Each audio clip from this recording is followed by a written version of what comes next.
Did you know that Pompeii wasn't really forgotten for almost 1,700 years? In the Middle Ages, the site was called the settlement, even though no one lived there. There were also stories from ancient sources about how the city was once destroyed. However, real excavations only began in the 18th century. Did you know that we had the wrong date for the eruption for centuries? Based on the writings of Roman author Pliny the Younger, we thought the date was August 24th, 79 AD. However, we never had the original text, just copies from over 1,000 years later and translations. Recently, an inscription that says October 17th, 79 AD was found on the building. Further evidence, like produce from a fall harvest, thicker clothes on some people, all indicate that the eruption actually happened around late October or early November. Did you know that people in Pompeii didn't know what a volcano was?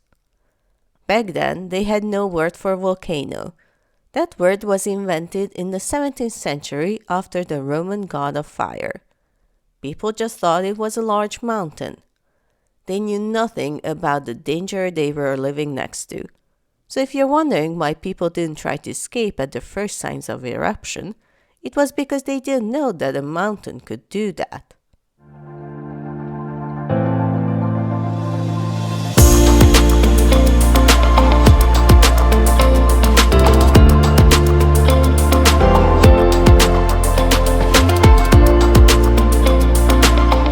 Hello, this is our first day in Naples and the surrounding area.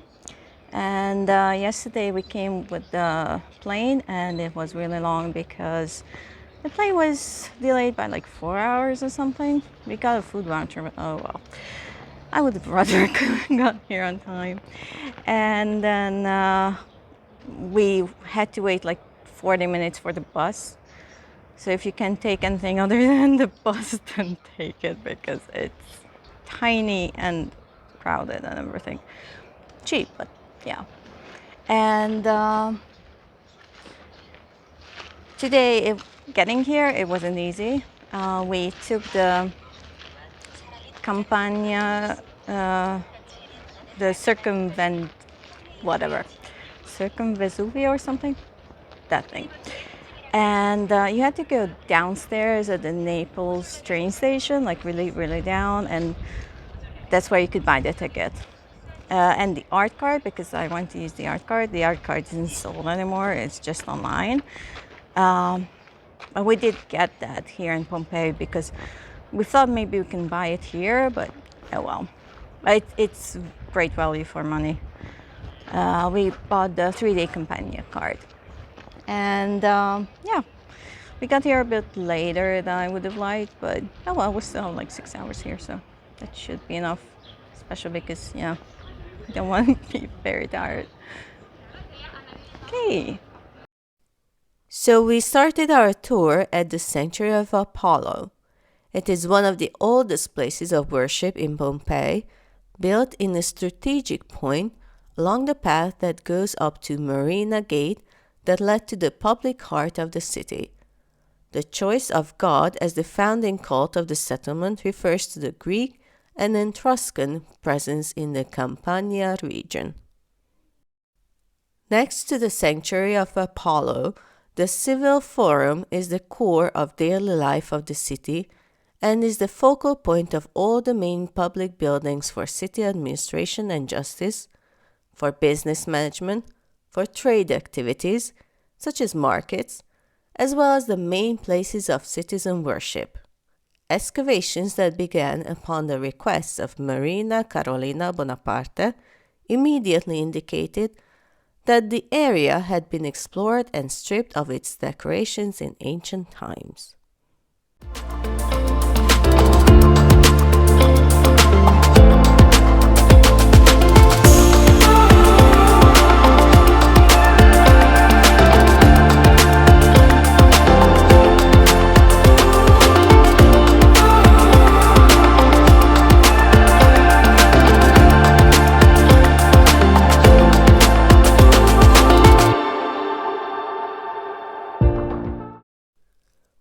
We walked on and came upon the necropolis of the Herculaneum gate, which stretches along the road that led to Naples, was already used during the first centuries of life in Pompeii, although the funeral buildings visible today date back to the 1st century and thereon.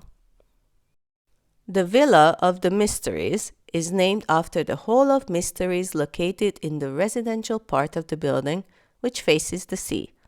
A large continuous fresco that covers 3 walls, one of the most preserved ancient paintings, depicts a mysterious rite that is reserved for the devotees of the cult. The scene is linked with Dionysus, who appears on the central wall with his wife, Adriana. Female figures as well as fauns, maenads, and winged figures are seen on the side walls, engaged in various ritual activities. Besides Dionysian ecstasy expressed in dancing and drinking wine, one sees the ritual flagellation of a young girl resting on the lap of a seated woman. Kinky. The other rooms also preserve wonderful examples of second-style wall decoration, that is with depictions of architecture.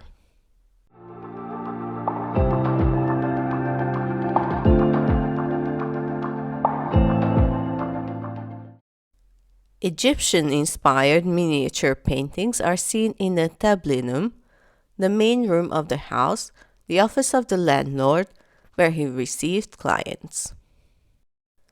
The villa also includes an area intended for the production of wine with a rebuilt wooden press. The complex dates back to the 2nd century BC, but it was given its current shape in 80 to 70 BC, which is the same period of the Frieze of the Mysteries. So if you come to Pompeii, then you won't go hungry inside. There's actually a little restaurant, and you can buy all sorts of drinks and sandwiches and warm sandwiches and also a couple of snacks.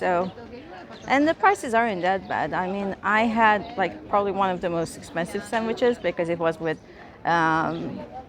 like whole wheat grains, and that was $7.90. It was big and very nice. And drinks are usually €3 something. So you can also buy beer. And yeah, so restaurant, but there's no place to sit, so people are sitting around. So yeah, you won't go hungry because I didn't bring any food. That's me.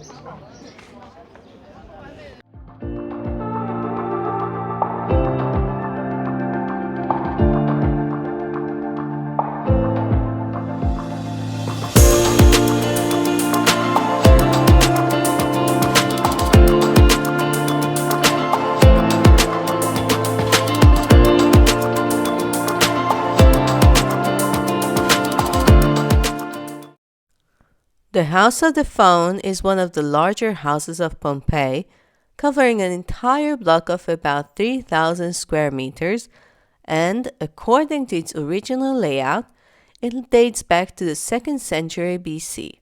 It was the house of a very rich man.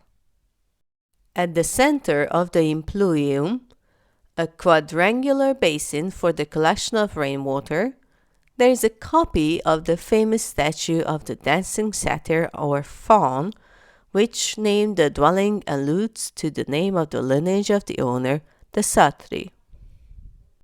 A copy of the famous mosaic of the decisive battle between Alexander the Great and the Persian king Darius, which changed the course of history, dated to the 2nd century BC, is found in the living room.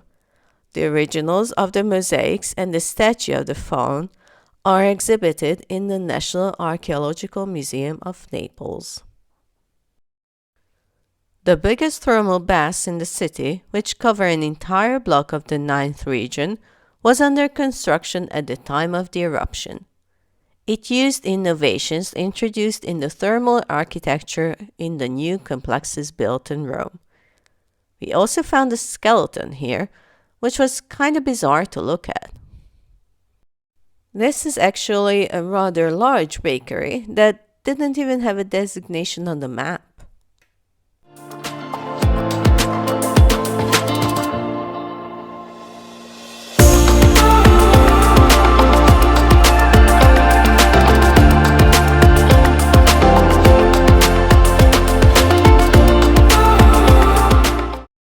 The block is composed of several houses and a bakery. It's been the subject of archaeological excavations until recently, but has not yet been entirely investigated. Perhaps that's why it was sadly locked at the time of our visit. The large complex of properties of Giulia Felice was built at the end of the 1st century BC following the incorporation of previous buildings into a single building complex set as an urban villa, characterized by the predominance of green areas. The property is set into 4 different cores with separate entrances: an atrium house, a large garden which opens on a number of residential areas, a thermal facility, and a large park. A unitary decorative renovation of most rooms dates back to this era. The summer triclinium, the dining room of the Roman house, stands out. It forms a cave with water features around the enjoyable basins and opens onto the portico enhanced with marble pillars. The garden has a Euripus, a long fountain which creates an idyllic sacral area. The house was one of the first to be excavated. This amphitheatre is the oldest among those known in the Roman world. Built in 70 BC, just before the colony was founded. It could hold up to 20,000 spectators, not only from Pompeii, but also from neighboring towns. The building is located in a peripheral area so as to facilitate the movement of so many people.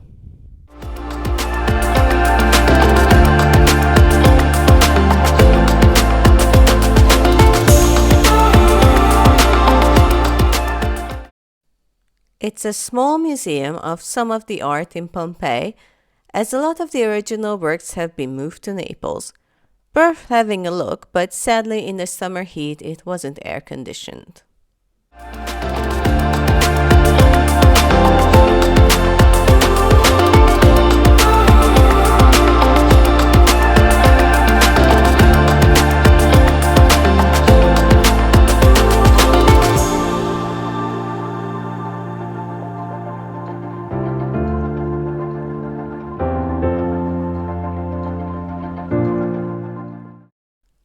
The Odeon, or Theatrum Tectum, as it was called by the Romans, was built during the early years of the colony, 79 BC. This building was the place dedicated to the representation of the most popular theatrical genre at the time, miming, and could also be used for musical and singing performances. It was richly decorated.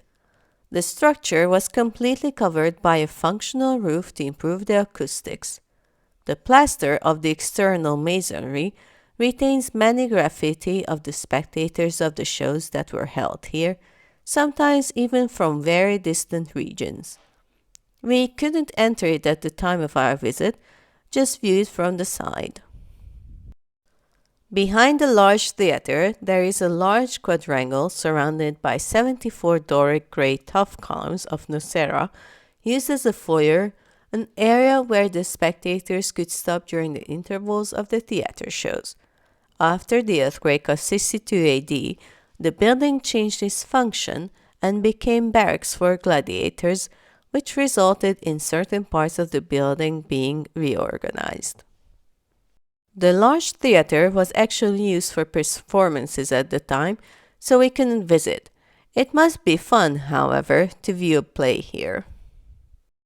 The Basilica, with extension of 1,500 square meters, was the most splendid building of the Forum, and its space was used to carry out business and for the administration of justice.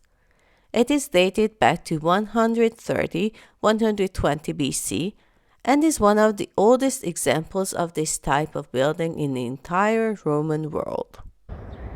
So that was Pompeii, and I look exhausted probably and pretty bad because it's hot as all hell. And yeah, I'm tired. I've been on my feet. I couldn't do the brothel because it was closed. It closed at 6, maybe even sooner. I don't know. And I ran out of water. There are fountains, but I didn't try drinking from them. I just bathed.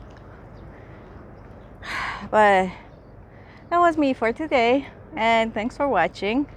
Don't forget to subscribe and follow and watch all of my other videos from this trip. Bye!